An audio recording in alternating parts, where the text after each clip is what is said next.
नमस्कार दोस्तों, स्वागत है आपका टेक ड्यूरेबल के फ्रेश एपिसोड में। तो आज हम बात करने जा रहे हैं मोबाइल आईपी के बारे में, जो कि हमारे एक मोबाइल नेटवर्किंग में एक टॉपिक आता है, जो कि बहुत ही इंटरेस्टिंग सा टॉपिक है। इसके बारे में मैं आपको बताऊंगा और बहुत सिंपल वर्ड्स में आपको समझाऊंगा कि मोबाइल आईपी क्या होता है।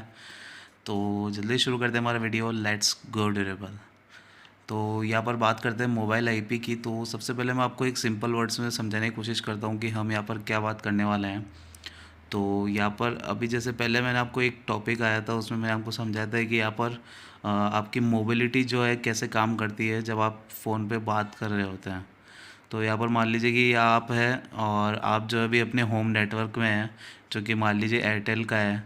और अब आप जो है यहाँ से वॉक करते करते आप जो है किसी फॉरेन नेटवर्क में चले जाते हैं। मान लीजिए आप कहीं किसी दूसरे इलाके में चले जाते हैं और वो जो नेटवर्क है वो किसी दूसरी कंपनी का है, ठीक है। तो वहाँ पर जो है आपकी कॉल कैसे कनेक्टेड रहती है इंटरनेट के थ्रू, तो इस सब को जो कवर करता है वो आता है आपका मोबाइल आईपी के थ्रू। ये सब जो है पॉसिबल हो पाता है।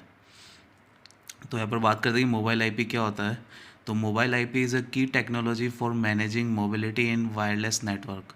तो वायरलेस नेटवर्क जो भी है, जैसे कि आपका मोबाइल फ़ोन है, तो आपके जो है ये मोबाइल आईपी जो इसमें की टेक्नोलॉजी की तरह काम करती है आपके जो नेटवर्क को मैनेज करने में, ठीक है। फिर इसके बाद में हम बात करते हैं, यहाँ पर आता है the IP address serves a dual purpose for routing packets through internet and as an end point identifier for applications in end host. तो यहाँ पर क्या होता है कि आईपी एड्रेस जो होता है ना आपका, वो बहुत इंपॉर्टेंट होता है। तो ये आपके ये दो काम करता है। अब जैसे मान लीजिए आप कोई वेबसाइट चला रहे हैं, ठीक है। तो हम आपने मान लीजिए फेसबुक की वेबसाइट चलाई, तो आपने फेसबुक के सर्वर को रिक्वेस्ट भेजी कि मुझे आपकी वेबसाइट चलानी है, ठीक है।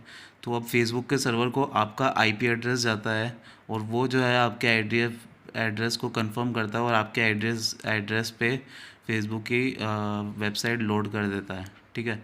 तो यहाँ पर ये किस तरह काम करता है, यहाँ पर राउटिंग पैकेट्स की तरह इसका काम हो गया कि यहाँ पर आपने कुछ डेटा की रिक्वायरमेंट करी इंटरनेट पे और जो उसके डेटा पैकेट्स है वो आपको राउट हो गए आपके आईपी एड्रेस पे, ठीक है। और जो है यहाँ पर ये एक दूसरा काम और करता है, जो कि होता है and point identifier for application in end host, ठीक है। तो ये जो है आपके आइडेंटिफायर की तरह भी काम करता है, एक आपकी आईडी की तरह भी काम करता है। कि जैसे मान लीजिए कि आप जो है यहाँ से होम नेटवर्क से फॉरेन नेटवर्क में चले जाता है, तो यहाँ पर इस फॉरेन नेटवर्क क्या मालूम पड़ेगा कि आप कौन हैं, तो ये आपकी आईडी की तरह काम करता है।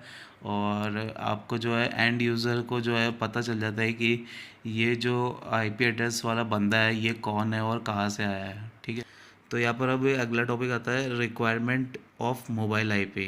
तो यहाँ पर क्या क्या रिक्वायरमेंट है मोबाइल आईपी की। तो यहाँ पर पहली जो आती है वो आती है कंपैटिबिलिटी की। तो mobile IP has to ensure that user can still access all other servers and system on internet using same address format. तो यहाँ पर इसका काम क्या होता है कि ये आपको इंश्योर करता है कि आप जो है सभी सर्वर्स को यूज़ कर पाए, आपका एड्रेस भी सेम रहेगा हमेशा और जो है आप सभी एड्रेस सर्वर्स को यूज़ कर पाए दूसरे नेटवर्क में भी, ठीक है। तो यहाँ पर इसका काम होता है कि आपको ये कंपैटिबिलिटी प्रोवाइड करता है, ठीक है। और फिर इसके बाद में आता है ट्रांसपेरेंसी। ट्रांसपेरेंसी का मतलब क्या होता है कि mobility should remain invisible for many higher level protocol and applications. तो यहाँ पर क्या होता है कि आप जैसे एक लोकेशन से दूसरी लोकेशन पे जा रहे हैं, तो यहाँ पर आपकी लोकेशन, जैसे कि मैंने पहले बताया था कि आपके मोबाइल नेटवर्क प्रोवाइडर को पता होती है, जो भी आपके एमएसपी होते हैं मोबाइल सर्विस प्रोवाइडर, उनको आपकी लोकेशन हमेशा पता होती है, ठीक है। तो यहाँ पर आपकी जो है लोकेशन इनविजिबल होनी चाहिए। तो यहाँ पर ये ट्रांसपेरेंसी का काम करता है मोबाइल आईपी, ताकि यूँ ना हो कि फेसबुक को भी पता हो कि आपके लोकेशन क्या है, ठीक है। तो इस वजह से यहाँ पर ट्रांसपेरेंसी भी होनी चाहिए, ठीक है।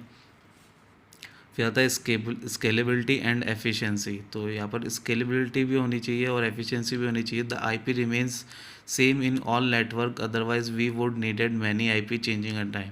तो यहाँ पर क्या होता है कि मान लीजिए कि अब आईपी जो है आपका अगर सेम रहता है, तो यहाँ पर क्या है ना, बार बार आईपी चेंज नहीं होता है और यहाँ पर बहुत ज़्यादा नंबर ऑफ़ कस्टमर्स आ सकते हैं एक के साथ में, ठीक है।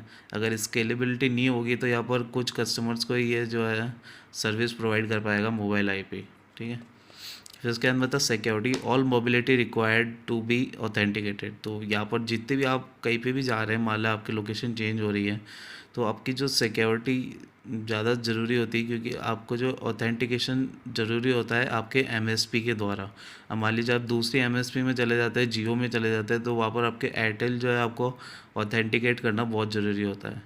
तो इस सब के लिए आपको जो है ना, अगर आपको थोड़ा बहुत कुछ कम समझ में आ रहा था, आपको मैं रिक्वेस्ट करूँगा कि आप जो है, एक पहले मैंने वीडियो बनाया था यहाँ पर मोबिलिटी मैनेजमेंट पे, तो आप उस वीडियो को ज़रूर देखिए।